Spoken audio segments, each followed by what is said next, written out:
Sir, ഈ ധനാഭ്യർത്ഥനകളെ ഞാൻ പിന്തുണയ്ക്കുകയാണ് sir.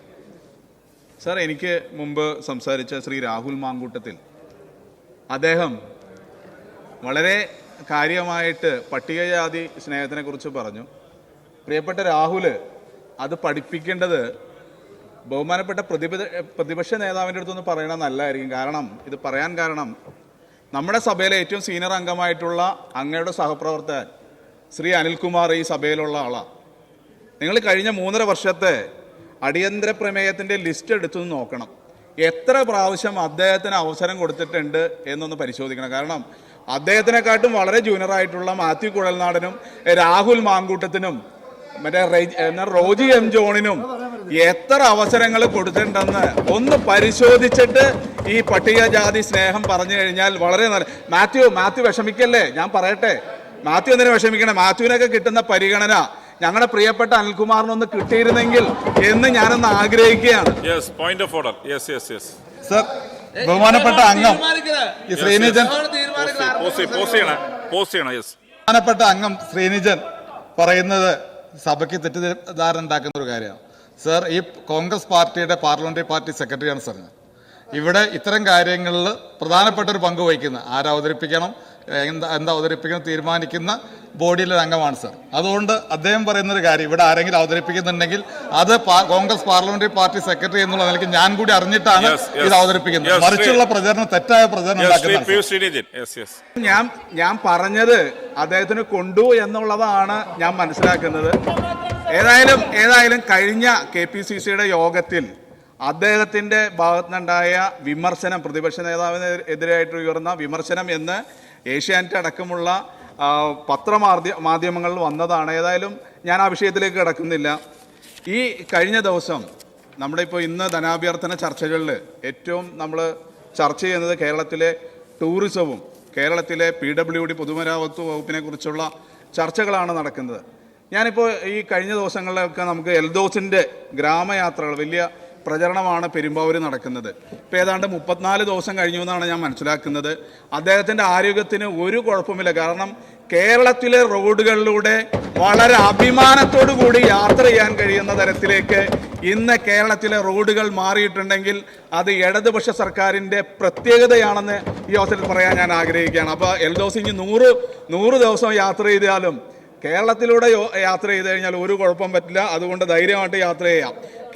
പെരുമ്പാവൂരിലെ road മാത്രമല്ല സാർ, ഞാൻ ഈ നിയമസഭയിലേക്ക് സമ്മേളനം നടക്കുമ്പോൾ ഓരോ പ്രാവശ്യം ഈ സമ്മേളനത്തിന് വരുമ്പോൾ എൻ്റെ സ്വന്തം വണ്ടിയിലാണ് യാത്ര ചെയ്യുന്നത്. ഈ കഴിഞ്ഞ ദിവസങ്ങളിലെല്ലാം ഞാൻ പെരുമ്പാവൂർ കഴിഞ്ഞ് മൂവാറ്റുപുഴ പോയപ്പോൾ ഒരു ബോർഡ് എഴുതി വച്ചിരിക്കുകയാണ്, മാത്യു കുഴൽനാടന് അഭിനന്ദനങ്ങൾ. എന്താ, ഈ ബഡ്ജറ്റിൽ 5 കോടി അനുവദിച്ച് നമ്മുടെ സർക്കാർ കൊടുത്ത പൈസ മാത്യു കുഴൽനാടിന് പ്രത്യേക അഭിനന്ദനമെന്നും പറഞ്ഞ് എഴുതി വെച്ചേക്കാണ് അദ്ദേഹത്തിൻ്റെ മണ്ഡലത്തിലെ എല്ലാ റോഡുകളും നല്ലതാണ്. പെരുമ്പാവൂരിലെ റോഡുകൾ നല്ലതാണ്. ഞാൻ കോന്നിയിൽ പോയപ്പോൾ ജനീഷിൻ്റെ മണ്ഡലത്തിൽ സാറേ, കേരളത്തിലെ ഒരു 10 വർഷം മുമ്പ് പോയ ആളുകൾ ഇന്ന് കേരളത്തിൽ വന്നു കഴിഞ്ഞാൽ കേരളത്തിന് തിരിച്ചറിയാൻ കഴിയാത്ത തരത്തിൽ. ഇപ്പം ഞാൻ മണിയാശാൻ്റെ മണ്ഡലത്തിൽ പോയി, ഏറ്റവും മനോഹരമായ റോഡുകൾ, അത് ഗ്രാമീണ റോഡുകൾ BMBC നിലവാരത്തിൽ. കേരളത്തിലെ ഇടുക്കീനെ പ്രത്യേകിച്ച് പറയാൻ ഞാൻ ആഗ്രഹിക്കുകയാണ്. ഇപ്പോൾ നമ്മുടെ രാജ്യം ഇവിടെ ഇരിക്കുന്നുണ്ട്. മൂന്നാർ, എൻ്റെ മണ്ഡലത്തിൽ നിന്നുള്ള ആളുകൾ കഴിഞ്ഞ ദിവസം 8-ാം തീയതി വനിതാ ദിനത്തിനോടനുബന്ധിച്ച് KSRTC ബസ്സിൽ യാത്ര ചെയ്തു. അവർ വന്നിട്ട് എൻ്റെ സഹോദരി ഒരു ഫേസ്ബുക്കിലൊരു പോസ്റ്റ് ഇട്ടിട്ടുണ്ട്. കേരളത്തിലെ റോഡുകളിലൂടെ കേരളത്തിലെ KSRTCനെ പ്രയോജനപ്പെടുത്തിക്കൊണ്ട് ഗ്രാമീണ ടൂറിസം എത്ര മനോഹരമായിട്ട് KSRTC ജീവനക്കാരെ ഈ അവസരത്തിൽ ഞാൻ പ്രത്യേകം അഭിനന്ദിക്കാൻ ആഗ്രഹിക്കുകയാണ് സാർ. കേരളത്തിലെ ആയിരക്കണക്കിന് ആളുകളാണ് ആഭ്യന്തര ടൂറിസത്തിൽ വന്ന മാറ്റങ്ങൾ നമ്മൾ കാണാതെ പോകരുത്. KSRTC മിനിസ്റ്ററുടെ അടുത്തൊരു അഭ്യർത്ഥന ഉള്ളത്, വിദ്യാഭ്യാസ മന്ത്രിയുടെ അടുത്തും ഒരു അഭ്യർത്ഥന. കേരളത്തിൽ ഒരു വർഷം സ്കൂളുകളിൽ നിന്ന് കുട്ടികൾ പല വിനോദസഞ്ചാര കേന്ദ്രങ്ങൾക്ക് യാത്ര ചെയ്യുന്നുണ്ട്. അത് നമ്മുടെ KSRTC ബസ് ഉപയോഗിച്ച് കൂടി യാത്ര ചെയ്യാനുള്ള ഒരു നിർദ്ദേശം നമുക്ക് കൊടുക്കുകയാണെങ്കിൽ അത് KSRTCക്കും വളരെ ഗുണകരമായിരിക്കുമെന്ന കാര്യത്തിൽ യാതൊരു സംശയമില്ല. ഇപ്പോൾ നമുക്കറിയാം, ഞാൻ അന്ന് മണിയാശാൻ്റെ സ്ഥലത്ത് ചെമ്മണ്ണാർ എന്ന് പറയുന്ന ഒരു സാധാരണ ഗ്രാമപ്രദേശം, ആ ഗ്രാമപ്രദേശം കേരളത്തിൻ്റെ ടൂറിസം, ഞാൻ എൻ്റെ പ്രിയപ്പെട്ട എല്ലാ അംഗങ്ങളോടും പറയുകയാണ്, സത്യത്തിൽ കേരളത്തിനെ നമ്മൾ കണ്ടിട്ടില്ല.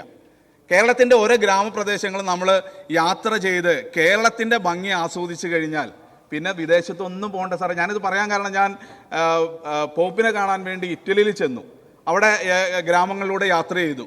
അതിന് സമാനമായ റോഡുകളാണ് ഇന്ന് കേരളത്തിൽ ഉള്ളത് എന്ന് പറയാൻ വളരെ അഭിമാനത്തോട് പറയാൻ ഞാൻ ആഗ്രഹിക്കുകയാണ് സാർ. കേരളത്തിൻ്റെ ടൂറിസം, കേരളത്തിൻ്റെ റോഡുകൾ, കേരളത്തിൻ്റെ എല്ലാ സമസ്ത മേഖലകളിലും ഇപ്പം ഞാനിവിടെ നമ്മൾ നേരത്തെ പറഞ്ഞ പോലെ റവന്യൂ വകുപ്പിൻ്റെ ധനാഭ്യർത്ഥനകളുണ്ട്. കേരളത്തിൽ ഇതേവരെ ഇല്ലാതിരുന്ന തരത്തിൽ എൻ്റെ മണ്ഡലത്തിൽ തന്നെ എത്രയോ പട്ടയങ്ങൾ നമുക്ക് കൊടുക്കാൻ കഴിഞ്ഞു. അതിൽ റവന്യൂ വകുപ്പിൻ്റെ അടുത്ത് ഒരു പ്രത്യേക അഭ്യർത്ഥനയുള്ളത്, സർ ഇപ്പോഴും നമ്മുടെ പെരിയാർ വാലി പുറമ്പോക്കിൽ കിടക്കുന്ന ആളുകൾക്ക് പട്ടയം കൊടുക്കാൻ നമുക്ക് ഇപ്പോഴും കഴിഞ്ഞിട്ടില്ല. അതിന് സമഗ്രമായിട്ടുള്ള ഒരു ഇടപെടൽ അങ്ങയുടെ ഭാഗത്തു നിന്നുണ്ടാണ്. കാരണം ആയിരക്കണക്കിന് ആളുകൾ ഇപ്പോഴും ആ പട്ടയം പ്രതീക്ഷിച്ച് നമ്മുടെ നാട്ടിൽ ഇരിക്കുന്നുണ്ടെന്നുള്ളൊരു വസ്തുതയാണ്. നമ്മൾ പലവട്ടം അത് ചർച്ച നടത്തിയിട്ടുള്ളതാണ്. അത്തരം ഇടപെടൽ കൂടി നമുക്ക് നടത്താൻ കഴിയണം. പ്രത്യേകിച്ച് പട്ടയ അസംബ്ലിയിലെല്ലാം ഞങ്ങളെല്ലാം മീറ്റിങ്ങിന് ചെല്ലുമ്പോൾ ആളുകൾ ചോദിക്കുന്നൊരു വിഷയമാണ് പെരിയാർ വാലി കനാൽ പുറമ്പോക്കിൽ കിടക്കുന്ന ആളുകൾക്ക് പട്ടയം കൊടുക്കുക എന്നുള്ളത്. അതുകൂടി അങ്ങ് പരിഗണിക്കണമെന്ന് ഞാൻ ആഗ്രഹിക്കുകയാണ്. ഒരു കാര്യം കൂടി ഞാൻ പറയാം. കഴിഞ്ഞ ദിവസം റിപ്പോർട്ടർ ചാനലിൽ ഈ സർക്കാരിനെതിരെ ഏറ്റവും കൂടുതൽ വിമർശിക്കുന്ന ഒരാളാണ് സുജയ പാർവതി. സുജയ പാർവതിയും ഡോക്ടർ അരുണും ഈ ലഹരിക്കെതിരെയായിട്ടുള്ള പ്രചരണത്തിൻ്റെ ഭാഗമായിട്ട് കേരളത്തിലൂടെ സഞ്ചരിച്ചപ്പോൾ കേരളത്തിലെ റോഡുകളാണ് കേരളത്തിൻ്റെ പ്രതിച്ഛായ.